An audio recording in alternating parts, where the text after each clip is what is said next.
जब पुरुष का शरीर प्राप्त होता है तब पुरुष की संवेदना को जीव समझ पाता है, और जब तक पुरुष का शरीर नहीं मिला है तो नारी शरीर से पुरुष के शरीर में होने वाले स्पंदन संवेदनाओं को समझती तो है लेकिन पूरी तरह से। उसी प्रकार से पुरुष के शरीर में रहकर के हम नारी शरीर में कौन सी पीड़ा है या कौन सी वेदना है इस चीज को नहीं समझ सकते। शरीर ग्रहण करना पड़ेगा तब तो शरीर में होने वाली वेदना को हम समझ सकते हैं। उसी प्रकार से चंद्रमा में जीवन, बृहस्पति में जीवन, ऐसे अनंत कोटि पिंडों में जीवन है, लेकिन वहां के लोगों के अनुकूल जीवन चलाने की जो सामर्थ्य है उस शरीर को प्राप्त करने के बाद भूत प्रेत का शरीर जब व्यक्ति को जीव को मिलता है तब वो उसकी वेदना को अनुभव कर सकता है। इसलिए जितने शरीर होते हैं इनको यातना शरीर कहते हैं, भोग हुए शरीर कहते हैं, अलग अलग लोग हैं। तो हमारे जो सनातन धर्म की एक विशिष्ट मान्यता दूसरी यह है कि हम जैसे इस लोक में जीवन हम प्राप्त किए हैं उसी प्रकार से इस लोक में मनुष्य शरीर में किए हुए कर्म का फल भोगने के लिए लोकांतर में भी जाना पड़ता है। दूसरे लोक में, ब्रह्मलोक में, विष्णु लोक में, या ये इंद्रलोक में, जनलोक में, तपलोक में, सत्यलोक में, अतल लोक में, वितल लोक में, सुतल लोक में, तलातल लोक में, रसातल लोक में, पाताल लोक में, ये 14 लोकों का एक ब्रह्मांड कहा जाता है। इसके एक ब्रह्म माने जाते हैं। ऐसे अनंत कोटि ब्रह्मांडों के ऋषियों को ज्ञान है। ब्रह्मांड ने काया निर्मित माया, रोम रोम प्रतिवेद कहे। माने स्तुति की ना, कौन माता ने स्तुति की? कौशल्या ने। कौशल्या माँ जब भगवान श्री राम सामने उपस्थित हुए और चतुर्भुज रूप धारण करके शंख चक्र गदा तलवार, उस समय पर कौशल्या माता उनकी दिव्य स्तुति किए थे, भय प्रकट कृपाला दीन दयाला।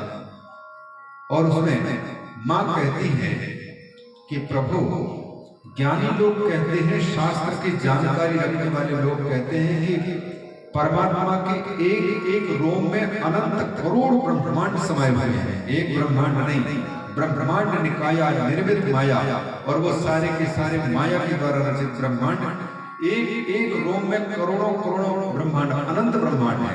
तो फिर उस विराट शरीर में न जाने कितने ब्रह्मांड होंगे, और इन सब में जीवन है। लेकिन हम जब तक उन लोगों में पहुंच करके वहां के उपयोगी जीवन उपयोगी शरीर नहीं प्राप्त कर पा रहे, तब तक के लिए वहां की फीलिंग हमको अनुभव में नहीं है। आप जानते हैं, साइंस के छात्रों को पता होगा, इस शरीर में जो रक्त में दौड़ते हैं उनको क्या नाम बोलते हैं? दौड़ते हैं छोटे छोटे कोशिकाओं का रूप में, कोशिकाएं क्या बोलते हैं? श्वेत रक्त कणिकाएं। और कौन कौन सी कणिकाएं बोलते हैं? हाँ, लाल रक्त कणिका और श्वेत रक्त कणिकाएं। और अगर आप माइक्रोस्कोप में देखेंगे ब्लड को, तो बारीकी में वो सब दौड़ते हुए दिखाई देंगे, और एक ही जगह के सेल्स न जाने कितने और पूरे शरीर में कितने समाये हुए हैं, और सबके सब बिल्कुल छोटे छोटे एक रक्त की बूंद में कई हो सकते थे। वो सारे के सारे इस पूरे शरीर में कितने हैं आप लोग जानते हैं? गिन करके किसी को अंदाजा है कितने हैं? अनंत है। और उनमें से प्रत्येक के अंदर में आपके पूरे के पूरे फोटो विराजमान है, और वो मिलकर के कई मिलकर के क्रमशः रुधिर से फिर उनके मज्जा आदि मिल करके माता के शरीर, माता बहनों के शरीर में अंतिम धातु के रूप में, और पुरुषों के शरीर में अंतिम धातु के रूप में, तेज के रूप में बनता है। और उन शुक्राणुओं के भी और रजोवंशों के भी समूह मिलकर के उनमें से कोई एक भी मिलकर के एक बालक को जन्म देता है, एक बालिका को जन्म देता है। और ऐसे कितने इस शरीर में है हमको खुद को पता नहीं है, और सबके सब घूम फिर रहे हैं अलग अलग। और तुरंत में अगर कोई घाव हुआ, खून निकलना शुरू हुआ, तो उसको ठीक करने के लिए, प्रतिकार करने के लिए तुरंत दूसरे स्वस्थ रक्त कणिकाएं दौड़ती हैं और वहां के घाव को पूरी करने की कोशिश करते हैं। ये जैसे इस शरीर में मान लीजिए एक छोटा सा ब्रह्मांड है और इसमें इतने अनंत कोटि जीव समाये हुए हैं। उसी प्रकार से इस ब्रह्मांड में भगवान के एक रोम कण में अनंत कोटि ब्रह्मांड समाये, विराट परमात्मा के ब्रह्मांड निकाय। तो मैया कहती है कि ज्ञानी लोग बताते हैं जैसे उसके अनुसार यदि लोगों को पता चलेगा कि ब्रह्मांड नायक परमात्मा यशोदा मैया के गोद में खेल रहे हैं, उनके कोख में से पैदा हुए हैं, तो सबसे सब मिलकर के कहेंगे कि ये कौशल्या माँ कहती हैं कि लोग हमको पागल समझेंगे। सुनत धीर मति धीर न रहे। बड़े बड़े विद्वान, बड़े बड़े ज्ञानियों की बुद्धि चकरा जाएगी, उनको ये समझ में नहीं आएगी। वो तो कहेंगे कि ये पगली है, जिनकी एक रोम में अनंत कोटि ब्रह्मांड है, क्या वो किसी के कोख में आ जाएंगे? उनको विश्वास हो नहीं सकेगा। लेकिन हमारी बुद्धि में जितनी बातें समझ में आती हैं उनको तो हम समझते हैं कि ठीक है, और जो बुद्धि से परे होती है उनको समझते हैं कि ये नहीं।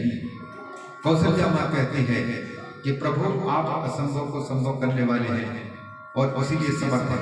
यह माना कि हम अपने आंखों से परमात्मा को देख नहीं सकते हैं, परमात्मा को उठा नहीं सकते हैं, परमात्मा को ले जा नहीं सकते कहीं, लेकिन परमात्मा का तो सामर्थ्य है हमारे आंखों के सामने दिखने का। ये भगवान है अनंत कोटि।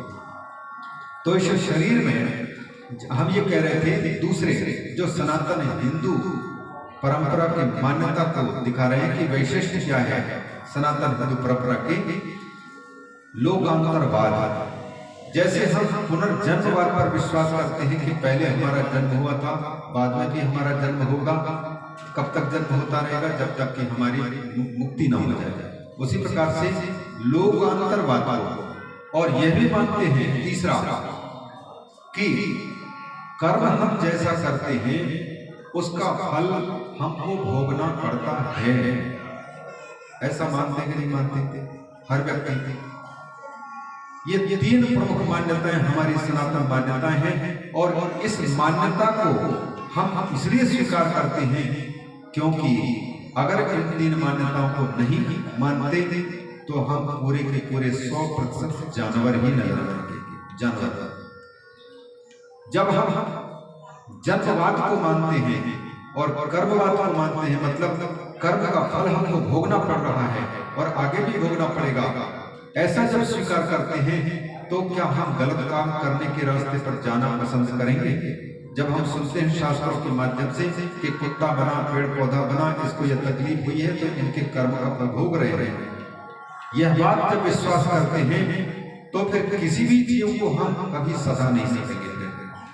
और अगर हर मान कर्म का फल नहीं होता है, ये केवल पोथियों की बातें हैं, जैसा चाहे वैसा जियो, चाहे जीना हो तो किसी को मार काट करके जियो, ऐसी अगर मान्यता हमारी होने लग जाए तो हम जानवर के स्तर पर आ जाएंगे और फिर दूसरे प्राणियों को खत्म करके ही जीना हमारा होगा।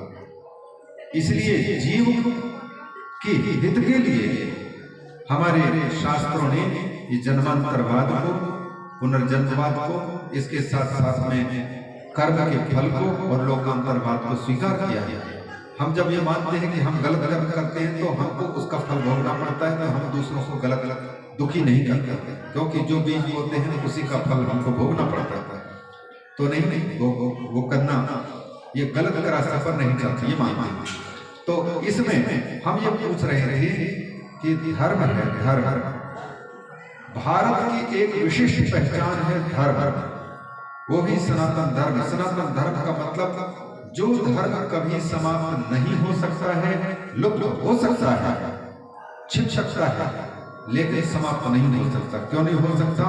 क्योंकि इस सनातन धर्म के संस्थापक स्वयं संपूर्ण जगत के रचनाकार भगवान हैं। इसलिए वो समय समय के अनुसार किसी को बढ़ावा देते हैं, किसी को नीचे करते हैं, किसी को ऊपर उठाते हैं, खेल उनका चलता है। पर धर्म लुप्त तो हो सकता है, नष्ट नहीं हो सकता, छिप सकता है, लेकिन समाप्त नहीं हो सकता। और उस धर्म को पकड़ता है भारत का जन्म लेने वाला व्यक्ति, और इसीलिए भारत का भारतीय नागरिक जन्म पाकर के वो धर्म की चर्चा में धर्म के रास्ते पर प्रवृत्त होता है और दूसरों को जीना सिखाता है। अतः महाराज मनु का यह कहना है कि जीने की कला सीखनी हो तो एतत् देशं प्रशोभस्य अग्रजन्मनः सकाशात्, इस देश में पैदा हुआ हो और पहले चेता हो। अग्रजन्म का मतलब आगे जन्म लेने वाला, आगे जन्म लेने वाले का मतलब पहले जागा है। जहां विज्ञान अथवा अन्य धर्मावलंबी कीड़े मकोड़ों को ऐसे ही समाप्त कर देते हैं, वहां हमारे इस देश की मान्यता वाले ये पत्थर की भी पूजा करते हैं। क्यों करते हैं? क्योंकि हम केवल चलने फिरने वाले प्राणी में ही भगवान की सत्ता को नहीं, बल्कि हम मानते हैं कि जड़ जिसको सारा जमाना कहता है उसमें भी हमको चेतन का दर्शन हो रहा है, परमात्मा का दर्शन हो रहा है। और जब हमको जड़ में भी परमात्मा का दर्शन हो रहा है तो चेतन में तो हमारा दर्शन हो ही रहा है। ये ऋषियों की उच्च कोटि के ये दृष्टि थी। और इस रास्ते पर चल करके हम सर्वे भवन्तु सुखिनः की डिंडिम घोष करते हैं। विश्व का ऐसा कोई देश या कोई ऐसा धर्म देखने को नहीं मिल रहा है जो सबको सुखी करने के और सबके सुखी होने की प्रार्थना करता था। और केवल प्रार्थना ही नहीं, प्रार्थना तो कर भी सकते हैं दूसरे लोग, लेकिन उसके अनुसार जीवन यापन करना। जैसे हम लोग प्रार्थना करते हैं कि सर्वे भवन्तु सुखिनः, सभी सुखी हों, लेकिन सर्वे भवन्तु सुखिनः कहने वालों को देखते हम, अगर मच्छर आकर के काट देते तो सर्वे भवन्तु सुखिनः सारा मंत्र हट जाता है, तुरंत खत्म करके समाप्त कर देता है। ये नहीं हुआ। ये भगवान के मच्छर में भी जब तक दर्शन नहीं हो रहा है तब तक आप पत्थर की पूजा करने में भी बेकार है। चाहे कितने भी मूर्ति पूजा करते रहो, जब तक आपको अपने शत्रु में भी परमात्मा के दर्शन नहीं हो पा रहे हैं, आपको नुकसान पहुंचाने वाले में भी परमात्मा के दर्शन नहीं हो पा रहे, तब तक आपकी पूजा पाठ आराधना अभी अधूरी हुई। सनातन धर्म उस बारीकी तक पहुंचा रहा है ऋषियों का दर्शन। ये शिव महापुराण के व्यू वहां तक पहुंचाना चाहता है। तो हम शुरुआत ये किए हैं, ध्यान रखना कहीं विस्तार में सिर से बाहर न भाग जाए, क्योंकि हमको यही डर रहता है सबसे। शुरुआत हमने किया है भारत की पहचान कौन, धर्म और अध्यात्म है। ये प्राण अगर भारत में से धर्म को निकाल करके फेंक दिया जाए, अध्यात्म को निकाल करके फेंक दिया जाए, तो भारत की अलग से कुछ विशेष पहचान है ही नहीं। ये अन्य देशों की भांति ही उनकी ही भांति हो सकता है, लेकिन ये इसकी विशेष पहचान नहीं। तो धर्म के बारे में हम कहना चाह रहे हैं। पूज्य बाबा जी जो चर्चा कर रही थी, उस चर्चा के हम पहले यहाँ आए, लेकिन थोड़ा सा भगवान के फिर से गीत एक दोहरा दें, क्योंकि पीड़ा का हमको भान नहीं होता है कि सुनने वालों के सिर में कौन सा दर्द हो रहा है। तो उस दर्द को दूर करने के लिए थोड़ा सा भगवान के नामों का हम उच्चारण कर लेते हैं। जय जय शिव शंकर गौरीश्वरम, जय जय शिव शंकर, जय जय शिव शंकर गौरीश्वरम, जय गौरीश्वरम, जय शंभो विश्वनाथ काशीश्वरम, जय शंभो विश्वनाथ काशीश्वरम, जय शंभो विश्वनाथ काशीश्वरम, जय शंभो विश्वनाथ, जय जय शिव शंकर गौरीश्वरम, जय जय शिव शंकर गौरीश्वरम, जय जय, थोड़ा बोले, जय जय शिव शंकर गौरीश्वरम, जय जय शिव शंकर गौरीश्वरम, जय जय श्री नीलकंठ गंगाधरम, जय जय श्री नीलकंठ गंगाधरम, जय जय श्री नीलकंठ गंगाधरम, जय जय श्री नीलकंठ गंगाधरम, जय जय श्री जगन्नाथ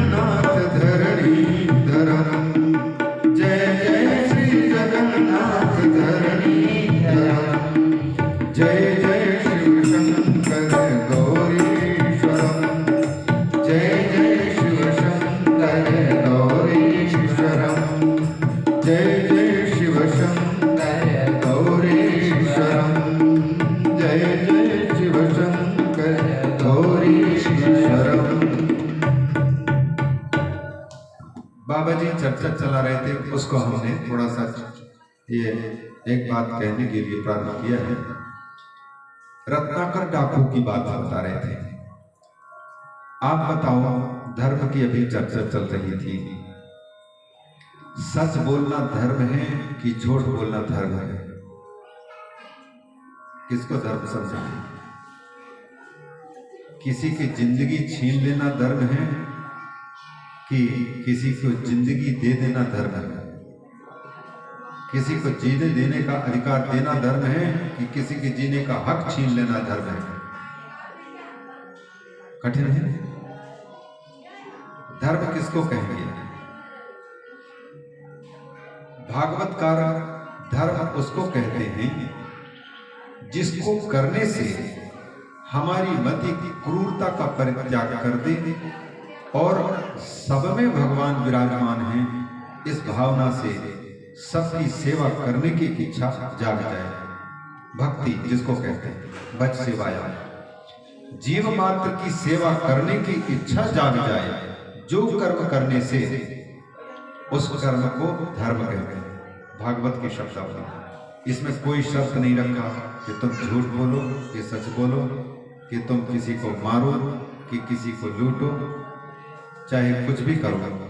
जिस कर्म को करने से समाज चाहे गलत समझे, शास्त्र चाहे गलत समझे, चाहे हम भी गलत समझें या अच्छा समझें, ऐसा कुछ भी नहीं कह रहा। भागवत कहता है सवई पुंसाम परो धर्मो, वही मनुष्यों का सबसे बड़ा धर्म है। यतो भक्ति अधोक्षजे, जिससे कि जीव मात्र के रूप में रहने वाले परमात्मा के प्रति हमारा प्रेम जाग जाए, हमारी भक्ति जाग जाए, किसी को दुखी न करने की भावना जाग जाए, सबको सुखी करने की भावना जाग जाए। जिस कर्म को करने से वही कर्म सबसे बड़ा धर्म है। ये शब्द नहीं रखा कि तुम सच बोलो कि झूठ बोलो, कि तुम क्या करो, सेवा करो कि भगवान का भजन करो, कि तप करो, तप करना धर्म है, कि क्या करना धर्म है, दान करना धर्म है, कि किसी को लूट लेना धर्म है। ये कुछ नहीं कहता। वो कहता है बस यतः भक्ति अधोक्षजे, भगवान की भक्ति जिससे मिल जाए, भगवान के प्रति